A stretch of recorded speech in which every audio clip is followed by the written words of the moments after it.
Ever wondered what makes an action right or wrong? Is it about the outcome? The rules you follow? Or maybe something else entirely? Welcome to the fascinating world of ethics. Today, we're diving into 7 major ethical theories that have shaped human thought for centuries. Let's unravel the moral maze together. First up, we have consequentialism. The core idea here is simple. The morality of an action is judged solely by its consequences. A good action is one that produces the best possible outcome. This is the philosophy behind the famous saying, "The ends justify the means."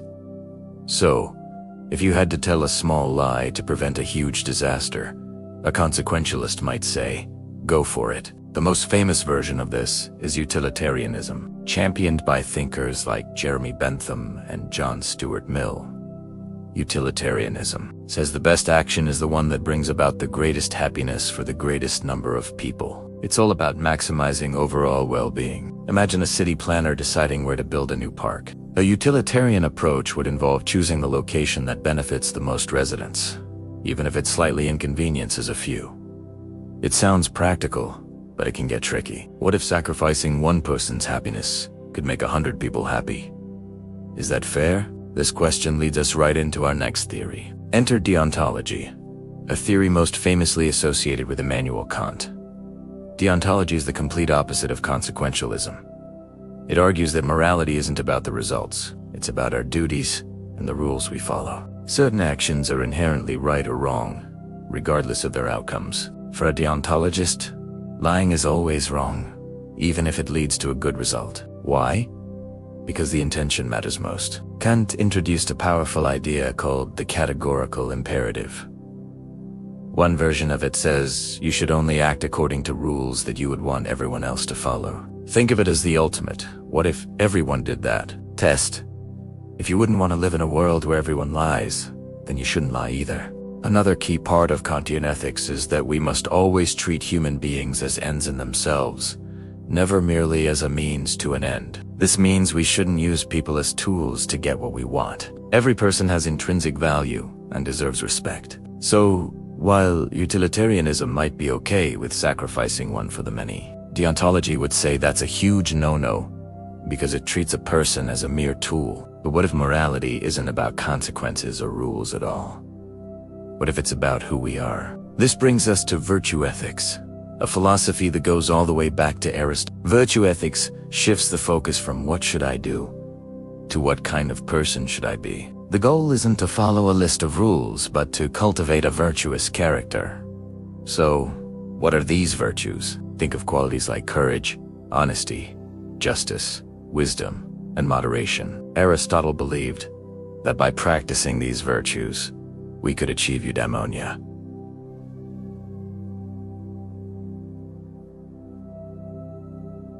A state of human flourishing or living well. A key concept here is the golden mean. This is the idea that virtue lies in finding a balance between two extremes. For example, courage is the golden mean between the extremes of cowardice and recklessness. Generosity is the mean between being stingy and being extravagant. Instead of asking, is this action right? A virtue ethicist would ask, what would a virtuous person do in this situation? It's a more holistic approach, focused on long-term character development rather than single decisions. Now, let's switch gears and think about society. Where do our laws and moral codes come from? This is the central question of social contract theory, explored by philosophers like Thomas Hobbes, John Locke, and Jean-Jacques Rousseau. The theory suggests that morality and political order are based on an agreement among individuals. Imagine a time before any rules or government, the state of nature. Life might be chaotic and dangerous. So, to escape this, people voluntarily agree to give up some of their absolute freedom in exchange for security and order provided by a governing body. We agree not to steal or harm others.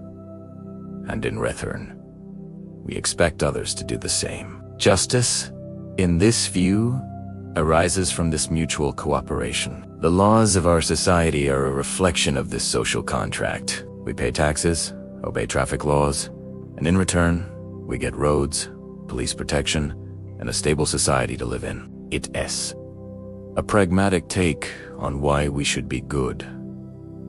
because it's in our collective best interest. But hold on. Are moral rules really the same for everyone? Everywhere? This is where ethical relativism steps in and says, not so fast. Ethical relativism argues that there are no universal, absolute, moral truths. What is considered right or wrong is dependent on a particular culture, society, or even an individual. For example, some cultures might see certain family structures or social customs as morally right, while others see them as wrong. A relativist would say that we can't judge one culture by the standards of another. This perspective encourages tolerance and an open mind, which is great. However, it has a major downside. If morality is completely relative, how can we condemn actions that seem obviously wrong, like genocide or slavery? If a society's culture says those things are acceptable, does that make them right? This is the main challenge for ethical relativism. It can make it difficult to make any cross-cultural moral judgments at all. Next, we have a theory with deep historical roots. Divine command theory. This one is straightforward. It posits that morality comes directly from the commands of a divine being, or God. An action is morally good if God commands it, and morally wrong if God forbids it. The 10 Commandments are a perfect example of this. Thou shalt not kill is wrong because God said so. This theory provides a clear, objective source for morality, and a strong motivation to follow it, divine reward or punishment. It's been a cornerstone of many major religions for millennia. However, it also raises a famous philosophical problem known as the Euthyphro dilemma, first posed by Plato. The question is something right because God commands it, or does God command it because it is already right? If it's right just because God commands it, then morality seems arbitrary. God could have commanded us to be cruel, and that would have made cruelty good. But if God commands it because it's already right, then that means there's a standard of morality that exists independently of God, and the theory loses some of its power. Finally, let's look at a more modern approach. Care ethics. This theory emerged in the late 20th century, largely from feminist philosophers like Carol Gilligan. Care ethics suggests that traditional ethical theories, with their focus on abstract principles like justice and impartiality, have missed something crucial: the importance of relationships, care, and empathy. Instead of universal rules or calculating consequences, care ethics emphasizes the specific needs of individuals in our web of relationships. Morality, in this view, is about responding to others with compassion and attentiveness. It prioritizes human connection and the responsibility we have to those who are dependent on us. Think about the ethical duties within a family, between a doctor and a patient, or a teacher and a student. These aren't just abstract contracts. They are relationships built on trust and care. While critics argue it can be too subjective and might not apply well to large-scale public policy, care ethics provides a vital and humane perspective, reminding us that at the heart of morality is our connection to one another.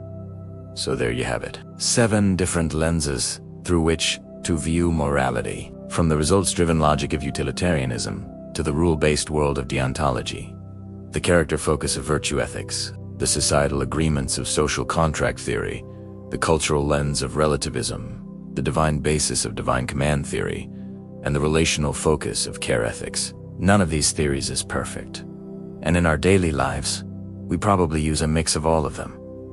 Which theory resonates most with you? Let me know in the comments below. Thanks for watching, and if you enjoyed this deep dive, don't forget to like, subscribe, and hit that notification bell for more philosophical explorations. See you next time.